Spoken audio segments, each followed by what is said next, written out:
Narito tayo ngayon upang matunghayan ang nagiinit, nagbabaga at talaga namang usap-usapan at nagtitrending na latest issue ni Ate Erica. Sa pagpapatuloy ng ating istorya ay pinagtatanggol nga ni Kalingap Val Santos Matubang si Tatay Miguel sa mga bashers. Lalong-lalo na sa mga nagpo-post about sa kanila na ayaw daw nilang manahimik.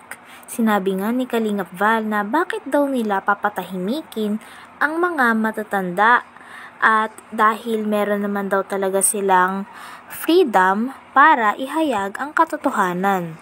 Bakit daw gusto nilang patahimikin? Ayaw daw ba nila malaman ang katotohanan? Ito po, malinaw ito, yung post po ni Eni Tonyakaw. Lolo Megs, ano kaya yung topic natin dito? Diba yung pera, ikaw ang may hawak? Yung pera, hindi si May ang may hawak, ikaw. Dahil ikaw ang bumili ng gamit. Anong sagot ni Tatay Miguel? Pera, hindi si May. Pero may hawak. Wala akong pera hinahawakan dyan. Wala pera hinahawakan dyan. Yan o. Dahil kayo ang bumili ng mga gamit. Utos lang ni Silami. Utos. Utos yun yung si Silami. Anong gamit yung binili niyo, Tay? Yung simento, gano'n, yung mga bribe, yung mga ginagamit. Saan ginamit? Sa bahay nila. Okay. Hindi pa mambaga kami pa na gawa ng... Magkano halaga noong binigay sa'yo? Kandang yata yun. Kandaan lang yata yun. 100,000. Binigay. Hindi man... Sa kanya naman ang gagaling at bigyan nga sa akin. Ikaw daw ang may hawak ng pera, hindi si May. Wala sa akin. Wala sa kanya. Siya nagbibigay ng pera pang bili ng mga gamit. Kaya ako tayo nandito para malinaw ko naman kasi baka mamayas. Mali ang salita ko, yung pala ikaw pala may kasalanan. Wala po. Ako po siya talaga wala. Sa kanyang pera. I have some evidence of what happened from the start. Isa lang to sa ebidensya namin. And more pa in the court. Hindi naman na ka rin. Hindi kami natatakot. Hindi na natakot! We want to fix this. Ayaw niyo manahimik kasi. So, this is not a joke for us. Bakit niyo po pinatatahimik itong si Tatay Miguel at si Tita? Anong dahilan? Ba't niyo po pinatatahimik itong dalawang itong matanda? Bakit? Ayaw yung mabulgar ang katotohanan sa nangyaring ito? Kaya pinatatahimik ninyo? Tuloy natin. Sorry ha, need ko na po kasi magsalita. Sumubra na kayo kay Erica. Alam mo ka, Beget, yan? Nung hindi pa si Mrs. Makikita din natin dito ang side ni Lolo Miguel at ina-explain niya nga kung bakit nasasabihan siya na nasa kanya daw ang pera. I-explain niya nga dito na inuutusan lang daw talaga siya kaya syempre ay nakakahawak siya ng pera. Ngunit ang pera ay nanggagaling talaga kay Sheila May na kapatid ni Ate Erica. Itong dalawang itong matanda, Bakit? Ayaw yung mabulgar ang katotohanan sa nangyaring ito? Kaya pinatatahimik ninyo? Tuloy natin. Sorry ha, need ko na po kasi magsalita. Sumubra na kayo kay Erica. Alam mo ka, Beget, yan? Nung hindi pa si Mrs. na hospital, ako ang inuutosan nila at wala man silang alam. Yun. Sa pagbibili ng mga ng steel bar, siminto, graba, buhangin. Binibigay mo sa akin pera. Ako natin, simple ako nagkuhan sa sa hardware. Yun. Hindi simple, ako talagang nagbabayad sa hardware. Perma ako doon. Pero sa kanilang gagaling ang pera. Ganun. May prueba naman din po kami kung nga kanina ang pera. Kahit tiyahin ko kapag salita.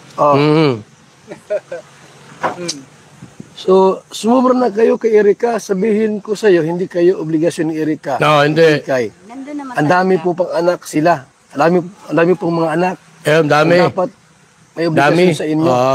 At wala kayong pakialam doon sa pera ni Jun A. Wala. Sa pera namin dahil hindi po sa inyo yun. Naman. Walang karapatan sa pera niya.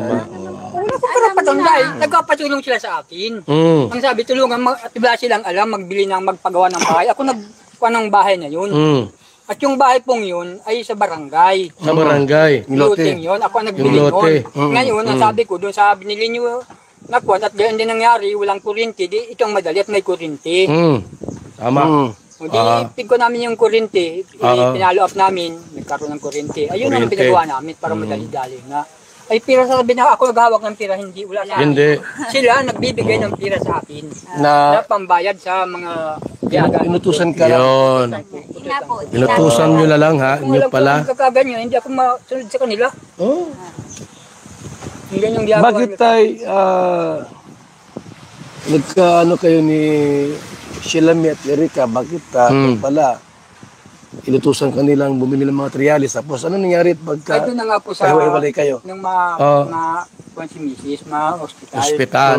Di ganun na nga po, di pag uwi namin wala na sila, hindi nagpapaalam, walang respeto sa Pinag-usapan nga dito nila Lolo Miguel kung sino si Emma Torres na nahihimasok at nagpo-post tungkol din kay Lolo Miguel.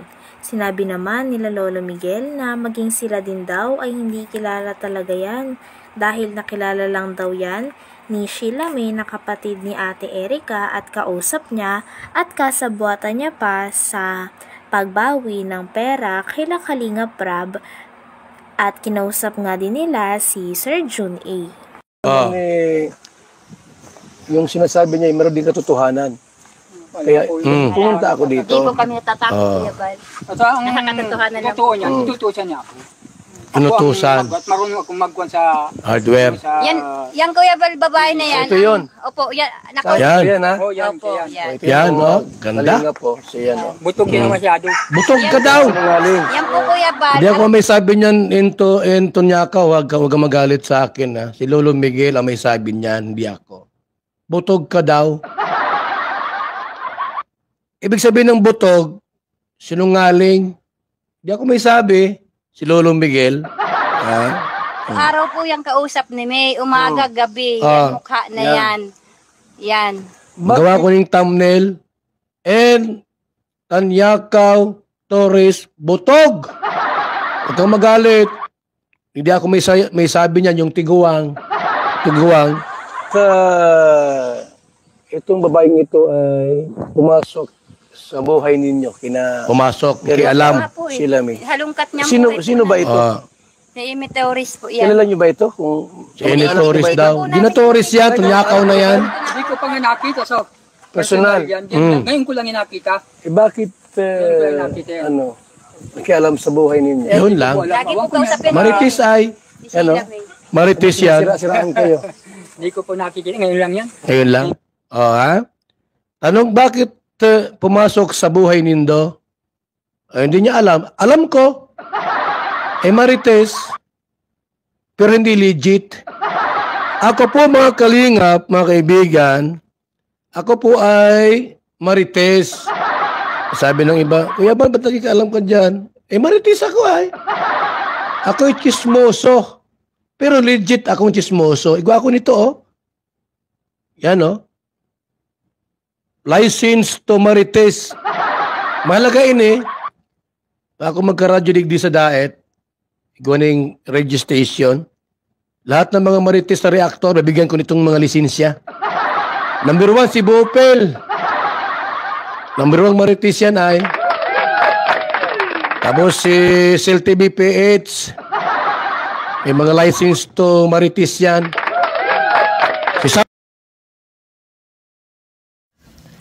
Hanggang dito na lamang muna ang ating nag-iinit, nagbabaga, pinag-uusapan at talaga namang nagtitrending na latest issue ni Ate Erika.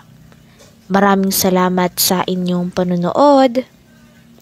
Hanggang sa muli. Bye!